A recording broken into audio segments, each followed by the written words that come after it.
Hi, I'm French Grandmaster Fabien Libiszewski, and on this DVD we will speak about Caro-Kann defense and system to fight against this opening.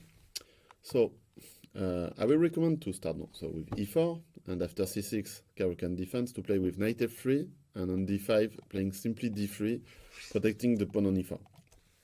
So this move doesn't seem very ambitious. Because it allows black to play an endgame immediately after the trade of the queens. But it's not completely easy for black to equalize. And I have to say that this kind of position is quite different as black usually has in Caro-Kann, because they like to play another pawn structure when this pawn on e4 is on d4. So it's not the same pawn structure, and maybe black player won't be very familiar with this position.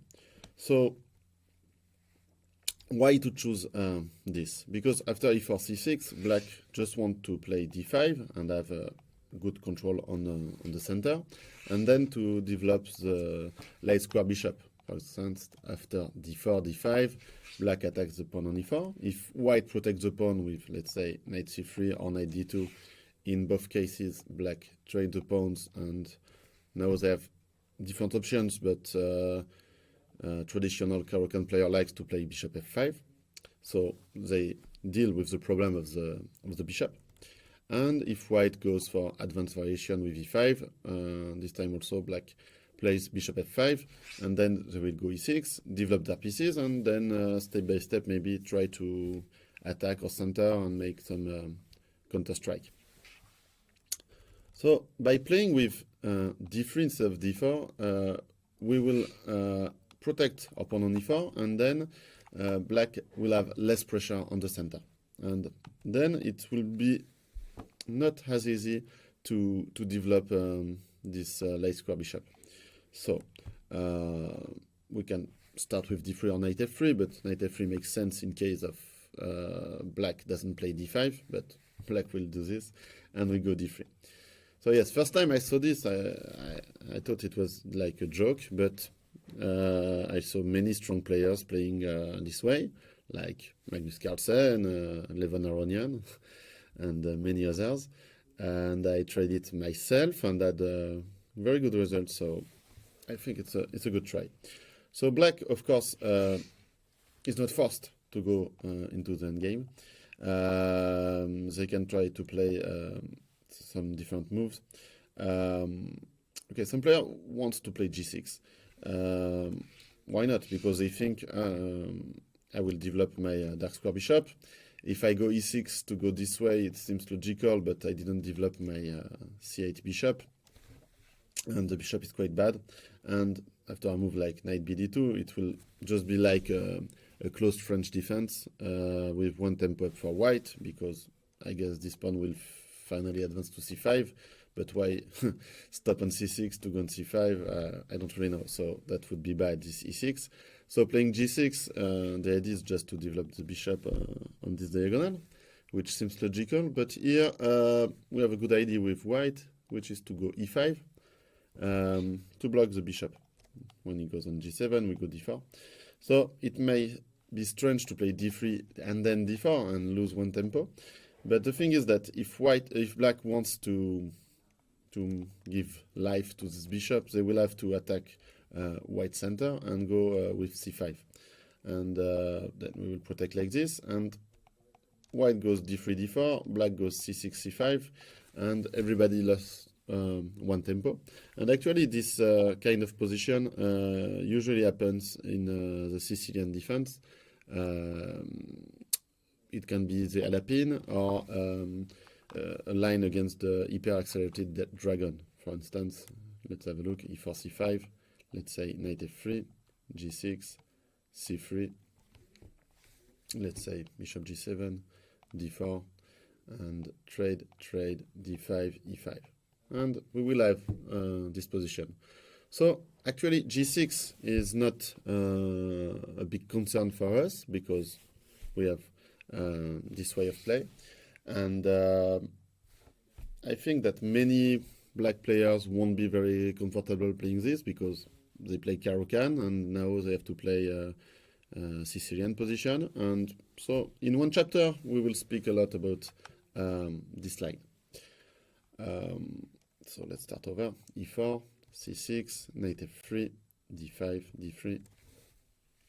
Then another way for black to play is to develop the bishop on G4, because as I mentioned, Caro-Kann player wants to develop the less square bishop. So this move bishop G4 can be met because, of course, you should be familiar with the two knights variation of the Caro-Kann, this one. And bishop G4 is the main line here. So why not playing bishop G4 after D3, which is more or less the same maybe. But there's quite a difference. This knight is on B1 and it can be better placed here than on C3 because sometimes it will go to D2 and we will not lose one tempo after D4 sometimes. So after bishop G4, we can just attack the bishop. Then we give black a choice to trade the knight and go back to H5. Usually on the two knights, Caro-Kann, black trades. But this time it will be very easy to play for us. Let's say they play E6, we go G3. And our plan, you can see the arrow, is to play bishop G2. So we finish it to the bishop, we will castle short. And the knight on B1, as I mentioned, can just go on D2. Maybe we move the queen and the knight will go to F3, or maybe we will play F4. It depends. We will choose and adapt on how black will play, but let's say they play some moves like this. So we castle, they castle, can play queen E2. And then, yes, this knight might jump on D2, then on F3. Black can choose the pawn formation. They can maybe trade and go E5. But even like this, we have the bishop pair, and even if black is solid, white has an hedge. So that's a good line for us. So after this bishop G4 move on move 3, we go H3. Black can also keep the bishop on H5, but this might be a bit dangerous for black because we will push G4 and attack.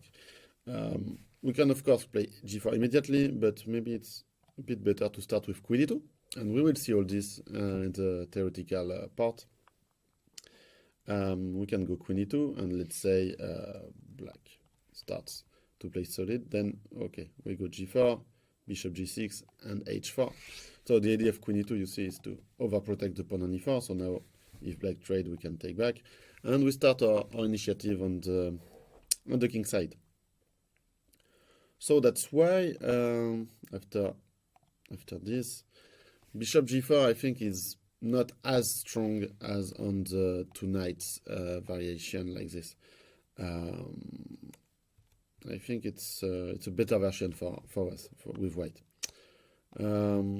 So last option for black is to try to play for E5. As we didn't play D4, they might think, okay, I will go for this move. So right now we are controlling the square, but black can play queen C7, which is interesting, or knight D7. I think that queen C7 is stronger because on this D7 this knight is not so well placed. It blocks the queen and also the bishop, which will not be so easy to develop. And we have many good options, actually two I think, but maybe the easiest one is just to trade. Because now that the knight is no longer on B8, we can free this C6 square and he cannot go there. So we go D4 and it's like an exchange Caro-Kann. Simply with this badly placed knight on D7. And we will go bishop D3, we will short castle. The rook usually goes on E1 on this open file. We have a nice square on E5 for this knight. The other knight can come here and help. And we have some perspective on the king side. So knight d7 I think is not great. Queen c7 is a bit better to go e5. And here we can just completely change the course of the game. And we trade in the center and we go c4 to attack this pawn and maybe play with knight c3. And the idea is that after some trade like this, we have another pawn structure, but one more time. I think that black player using to play Caro-Kann won't feel super comfortable playing this kind of position, as it doesn't seem like a Caro-Kann at all. They don't have their solid pawn on c6 and d5 and so on, so it will be a challenge for them. And also the position seems to me very playable for white, because knight can go on c3. The queen maybe is not so well placed because the knight will win some tempo later on. We have a queenside majority. Maybe the bishop can develop on this long diagonal, exerting pressure like in Caro-Kann, Catalan kind of stuff. So I have to say that if black wants to avoid to go to the endgame, I don't think they might equalize. So best move, and actually logical one, is to go for the endgame, and that's the position I faced every time I play this line. So what's white ID? So we have a king in the center. We cannot castle, but it's an endgame, so it's not a problem. And our king will be a little bit more active than black's king. So that's good stuff for the endgame. The king is not vulnerable at all, because we can develop the bishop and go on e2, while the king will be very safe, and maybe later on e3. But also, if needed, we can go c3, king c2, and the king is safe. We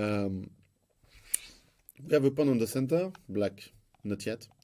And this pawn on c6 is not so useful.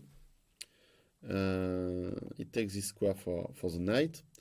And I have to say that black have to make some effort to develop. The easiest move to play is bishop g4, but I think it's not the best one, because we just unpin, and let's say black develop with knight d7. We will play this move, which is important. Actually, it's not going to e1 or to d2, it depends, both are good. But the idea is just to trade those bishops. And white's idea will be clear, if you look at the position, is to play this kind of endgame without late square bishop. So we let black with this bishop, which is less good than ours because of the pawn here. And we will play something like this. Let's say black defense. We'll play bishop e3. And we'll start to grab some space on the queen side, develop the other knight to c4. And now black has an issue with this bishop. They don't really know where to put it. We should not trade dark square bishop in this kind of position, except, of course, you see something and you can have another kind of advantage. But that's mainly the play against this bishop that we will look for. So that's actually our idea in this endgame.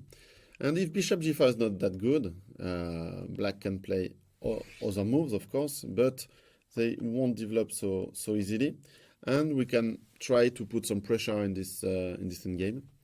It reminds me some old endgames played by Ulf Andersson, and I wanted to show these two games to you in the next chapters. And we will also have a look at the game of Magnus Carlsen, who played a very good game in this endgame. Just that you start to get used of the ideas and how to put pressure in this kind of position.